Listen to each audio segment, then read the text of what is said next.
રોંઢાના વાસણ તો મેં એવા મસ્ત ચમકાવી દીધા ને. આહા ને પછી સાંજ પડતા જ ભગવાનને કાલાવાલા કર્યા, દીવાબત્તી કર્યા.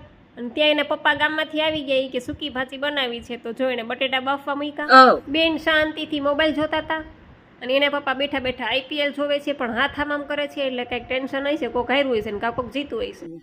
અને અમારી નૈત્રી શાંતિથી બેઠી હોય ને તો મને તો નવાઈ લાગે. અને પછી મને કે મમ્મી મને નખ કાપી દે ને, કાલે મને ટીચરે કીધું છે કે સ્કૂલમાં નખ કાપીને જવાનું બધાને. અને બેનને નખ કાપી દીધા ને પછી બેન ફળિયામાં કુંડેડાદા રમતા હતા. ને પછી અમે જમવા બેઠા ને અડધું પડધું જઈમાં ત્યાં મારા ભાઈનો ફોન આવ્યો, તો અમે જમવાની થાળી પડતી મૂકીને સીધા પહોંચી ગયા હોસ્પિટલે. ત્યાં જઈને જોઈને તો આવું કઈક દ્રશ્ય જોવા મળ્યું.